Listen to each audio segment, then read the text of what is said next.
తల్లిదండ్రుల మీద బిడ్డ తీపి గొప్పదా, బిడ్డల మీద తల్లిదండ్రి తీపి గొప్పదా? మీరు చెప్పండి. అబద్ధాలు ఆడకుండా తెలివిగా నాకు ఆన్సర్ చేయండి. బిడ్డల మీద తల్లిదండ్రుల తీపి గొప్పదా, తల్లిదండ్రుల మీద బిడ్డల తీపి గొప్పదా? నంబర్ 1లో ఎవరు వస్తారు? అమ్మా నానే వస్తారు. ఎందుకో చెప్తా. పురిటి కందుగా నువ్వు పుట్టిన దగ్గర నుంచి నిన్ను నువ్వు మళ్ళా శుభ్రం చేసుకునే తెలివి నీకు వచ్చిన దాకా A to Z మొత్తం అమ్మే చేసుద్ది. అమ్మే చేసుద్ది. ఆ చేసే దినములలో దినములో ఒక్కసారి కూడా నిన్ను అసహించుకోదు. చీ దరిద్రుడు అనదు, చీ చండాలురాలు అనదు. నువ్వు ఎన్నిసార్లు 1 చేసినా, ఎన్నిసార్లు 2 చేసినా, ఎన్నిసార్లు నోటి వెంట ముక్కుల వెంట సాగర్లు విడుదల చేసిన తన పవిట చెంగుతో ప్రేమగా శుభ్రపరుచుకుంటుంది అమ్మ. మళ్ళీ కొంచెం సేపు అయ్యాక ఆమెకి చెమట పోస్తే అదే పవిట చెంగు తీసుకొని తుడుచుకుంటుంది. ఎంత ఫీలింగ్ ఉండదు అమ్మకి. అది అమ్మంటే.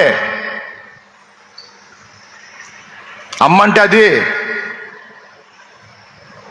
కనీసం నిన్ను నువ్వు శుభ్రం చేసుకునే జ్ఞానం నీకు వచ్చిందాకా,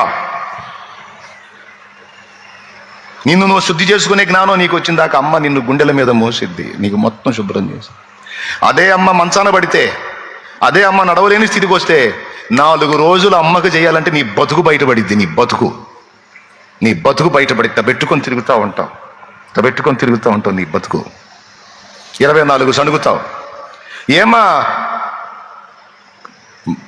కాళ్ళు పని చేయాల, మైండ్ పని చేయట్లేదా? కొంచెం చెప్పొచ్చుగా, బయటికి వెళ్ళాలని చెప్పి చావచ్చుగా. పనికి మాలిందానా, సచ్చిందాని కాదు బతికిందాన్ని నా కర్మకు దాపురించావు. పెద్ద గుంపున కన్నావుగా, ఆస్తులు పంచిచ్చావుగా, నా మీద పడి చచ్చావు. ఆ 2వ దాని దగ్గర చావచ్చుగా, 3వ దాని దగ్గర చావచ్చుగా, నీ కొడుకు ఉన్నారుగా వాళ్ళ దగ్గర చావచ్చుగా. నా కర్మ కొద్ది దరిద్రపదాన అన్న కూతుళ్ళు కొడుకులు ఇంతమంది.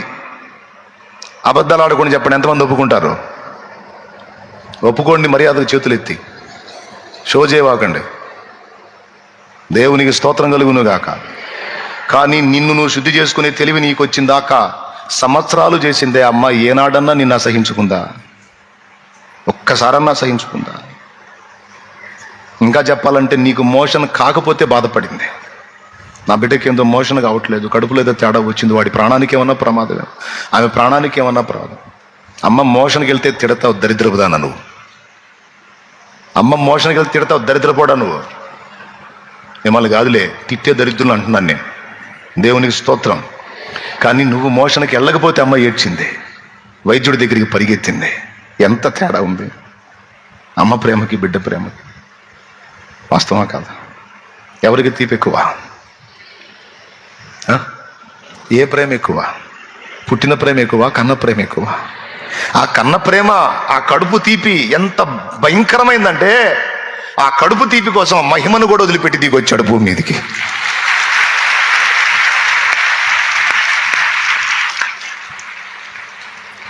అన్ని కోతల కంటే కడుపు కోత బాధాకరం. వీర జవాన్ కన్ను మూశాడు. మురళీ నాయక్ అనే బిడ్డ కన్ను మూశాడు. 25 ఏళ్ల బిడ్డ యుద్ధానికి వెళ్ళాడు. యుద్ధంలో చంపటం చావటం సహజం. ఆ చిన్నోడు కన్ను మూశాడు. తను కోరాడట, నేను చనిపోయినప్పుడు నా మీద ఇండియా జెండా కప్పాలి, నా మీద ఇండియా జెండా కప్పాలి నా మీద అని. నా దేశాన్ని ప్రేమిస్తున్నా, నా దేశం కోసం చచ్చిపోతాను నేను.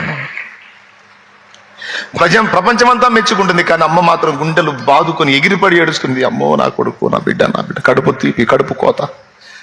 అది చూసి నేను కూడా ఏడ్చా. ఎందుకంటే కడుపు తీపి. ఇక దానికి ఎన్ని చెప్పినా ఆ కడుపు తీపికి మనం ఆన్సర్ చేయలేము, ఓదార్చలేము. అదొక భయంకరమైన వేదన. అది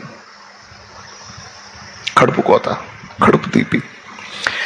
ఆ కడుపు తీపిని బట్టి, ఆ మాతృవాత్సల్యాన్ని బట్టి, ఆ తల్లి మమతను బట్టి మహిమను వదిలిపెట్టి ఆ కెరూబులు, శరాపులు, దూతలు, మహాదూతల చేత స్తుతి స్వీకరించేటువంటి ఆ మధురమైన అనుభవాలన్నీ విసర్జించి అమ్మో నా పిల్లలని పరిగెత్తుకొచ్చాడు భూమి మీదకి.